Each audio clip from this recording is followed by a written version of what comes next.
berikutnya kita punya atur jadwal khusus ya. Tadi saya bilang operational hour. Ini kurang lebih tampilannya. Jadi Bapak Ibu bisa mengatur mau bukanya kapan, dari jam berapa sampai jam berapa.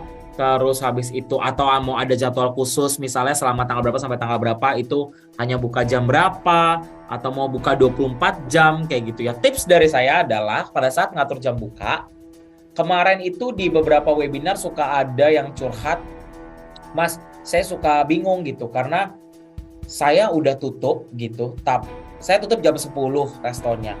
Tapi jam 10 kurang 5 tuh saya masih terima order. Nah, itu berarti Bapak Ibu tidak membuat jam yang sesuai gitu. Kalau misalkan Bapak Ibu ingat, pasti kalau Bapak Ibu jualan offline atau jualan di warung sendiri atau mungkin kalau di warung sendiri kita masih bisa kontrol gitu ya. Tapi kalau Bapak Ibu pernah makan di restoran besar atau fast food, biasanya kan mereka ada namanya close order. Jadi misalnya mereka mau tutup jam 10, jam 9.30 misalnya mereka biasanya close order. Jadi nggak boleh ada order masuk lagi karena 30 menit sisanya buat menyelesaikan order yang masih pending, packaging, beres-beres, nota, dan lain-lain sehingga jam 10 tutup tuh udah bersih. Nah, itu juga yang harus Bapak Ibu lakukan di GrabFood gitu. Jadi pas atur jam buka toko, jam operasional, atau setting special opening hours, jam khusus, itu juga harus dicek. Oh, saya mau close ordernya jam berapa gitu. Jadi jangan oh saya tutup jam 10 ya udah setting sampai jam 10 aja gitu. Lah, tapi Bapak Ibu lupa kalau misalkan nanti jam 10 kurang 1 menit itu masih bisa loh dapat order. Makanya tolong dihitung pada saat ngatur waktu itu Bapak Ibu maunya close ordernya jam berapa. Karena ini bukan jam buka atau jam tutup di aplikasi di restonya Bapak Ibu jam 10 saya tutup pagar, tapi jam menerima buka untuk menerima order GrabFood-nya. Jadi kita sama kok sebenarnya sama Bapak Ibu kalau jualan offline di mana ada penutupan pesanan terakhir. Kayak gitu ya. Itu tips dari saya.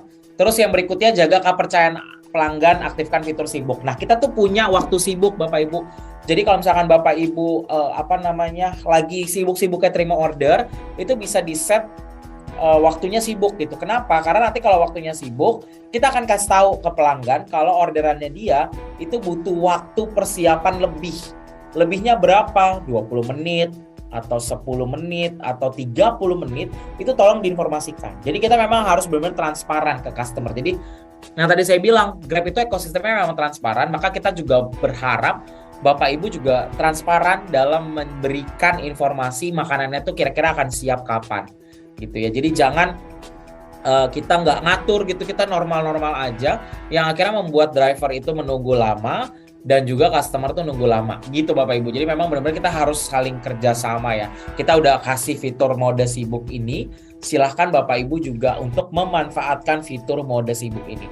Biasanya ini terjadi di Bapak Ibu yang memang lagi sibuk terima order atau tiba-tiba di hari itu mau tetap buka GrabFood tapi lagi ada catering gitu ya, box gitu kan, sehingga harus membutuhkan waktu lebih lama fokusnya. Nah, itu juga silahkan diaktifkan fitur sibuknya.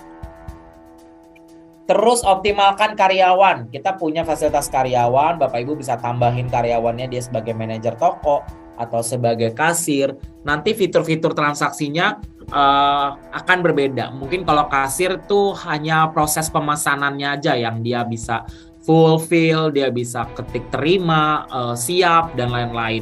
Tapi kalau ke manajer toko mungkin dia bisa akses ke laporan keuangan, analisa, dan lain sebagainya. Jadi kami mengizinkan banget kalau Bapak Ibu mau punya beberapa akun downline di bawahnya lagi ya.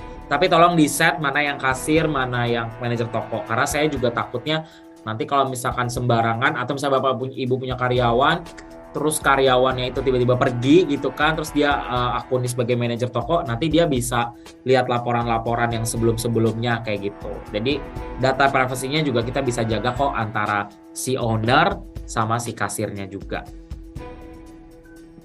Lalu berikutnya bergabung dan buat promo dari Grab ya. Ini ada langkah-langkahnya secara kecil aja sih ya.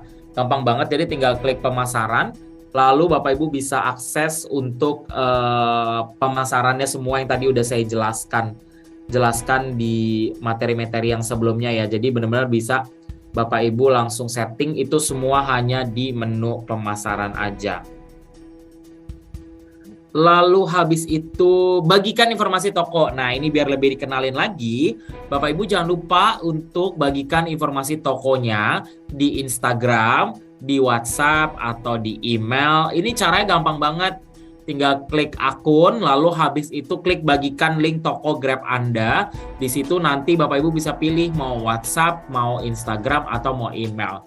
Jadi jangan lupa kalau udah gabung sama Grab, ya dikasih tahu dong ke orang-orang kalau kita udah masuk dalam Grab gitu. Kalau nggak nanti orang nggak tahu, jadi akhirnya nggak jadi dan ya nggak bertambah juga ordernya gitu. Walaupun Grab juga membantu secara boost performance marketingnya, tapi kalau Bapak Ibu nggak share, mungkin Bapak Ibu udah punya target pasar sendiri atau langganan yang udah biasanya beli, itu harus dikasih tahu juga dan di-share link-link tokonya Bapak Ibu sekalian. Terakhir dari saya, mungkin sebelum masuk ke Q&A ya, kurang lebih udah 60 menit juga saya ngomong. Kita punya beberapa platform edukasi yang Bapak Ibu kita bisa engage. Oh ya, kita punya Grab Academy, kita punya sosial media. Mungkin silakan di follow habis ini Instagramnya @grabmerchantid atau bisa masuk ke Facebook Grab Merchant ID, itu bisa langsung di like aja. Untuk sosial medianya, nanti di Grab Merchant ID Bapak Ibu bisa dapetin banyak banget edukasi tentang bisnis, tentang fitur, atau dengerin cerita-cerita dari merchant sukses lainnya. Terus habis itu untuk komunitas juga nanti kalau udah join sama Grab, itu juga Bapak Ibu bisa langsung join sama komunitas Perwira. Dimana di Perwira itu juga banyak kumpul sama merchant-merchant di city-city tertentu sehingga bisa lebih diskusi sesama merchant yang saya rasa lebih berimpact kalau Bapak Ibu bisa sharing sesama toko, ya nggak sih? Kalau saya kan senang ya kalau ceritanya sama yang punya bisnis gitu kan. Sesama punya bisnis, keluhan kamu apa sih di Grab? Nanti, oh ada solusi nih dari Aceh. Merchant Aceh ngasih solusi, kalau saya dilakuin kayak gini, terus tiba-tiba datang merchant dari Semarang ngasih solusi lagi, enak. Jadi Bapak Ibu serasa punya teman se-Indonesia kalau gabung sama komunitas di perkumpulan wirausaha GrabFood sama GrabMart ya. Jadi sekarang kita udah gabung juga komunitasnya. Oke, nah selanjutnya dari saya itu tadi kalau saya udah share tentang tips-tips jualan di GrabFood dan GrabMart. Sekarang gimana caranya kalau mau jualan di Grab? Itu Bapak Ibu tinggal daftar download aplikasi Grab Merchant atau kunjungi situs berikut ya, grab.com/id/merchant/food. Jadi, tapi yang paling gampang sih download aplikasinya aja karena saya rasa untuk masuk ke ekosistem digital memang udah harus pakai smartphone juga. Jadi silakan download di Google Play Store atau di iOS Store aplikasi Grab Merchant. Lalu nanti tinggal sign up di sana, masukkan data dirinya aja. Terus aktifkan mitra GrabFood atau misalkan ini GrabMart. Terus aktivasi pembayaran OVO QR. Jadi karena kita udah dalam satu ekosistem, jadi nanti Bapak Ibu juga bisa langsung dapat kris dari OVO ya. Krisnya itu kan juga udah dari Bank Indonesia ya. Jadi bisa dipakai juga buat pembayaran kalau misalkan nanti yang offline. Terus habis itu tinggal monitor aja proses pendaftarannya selama kurang lebih 1-2 hari kerja gitu. Atau kalau misalnya pakai website, ini tampilannya. Terus nanti tinggal login aja. Syaratnya apa? Cara mendaftar itu cuman foto KTP, foto selfie dengan KTP, dan foto buku bank. Ini karena kita udah dalam satu ekosistem sama GrabFood. Jadi Bapak Ibu memang harus ada foto selfie KTP dan foto buku banknya juga karena udah terintegrasi sama OVO. Karena nanti kan pembayarannya semua lewat OVO ya.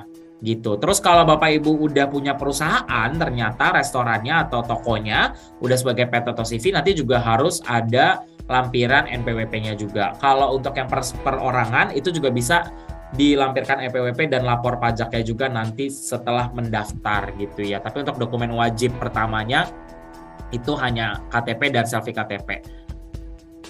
Caranya semudah itu dan hanya Bapak Ibu perlukan hanyalah login dan download aplikasi Grab Merchant di dalam aplikasinya. Nah, kalau yang mau nonton videonya, kebetulan videonya kita lagi mau memperbaharui juga terkait kita sekarang ada beberapa peraturan terbaru juga dari Grab OVO. Ntar kita akan share di sosial media Grab Merchant ID dan juga di YouTube-nya Grab Indonesia. Jadi silakan di-follow aja Instagram Grab Merchant ID. Nanti videonya kita akan upload ke sana di bulan ini, ya. Jadi Bapak Ibu silahkan follow Grab Merchant ID buat yang belum follow karena kan itu open for public ya. Kalau misalkan Bapak Ibu sekarang belum punya toko, terus nanti baru nanti mau punya toko, terus bingung atau nanti lupa gimana cara daftarnya, kalau udah follow Grab Merchant ID nanti bisa dicari lagi videonya di sana.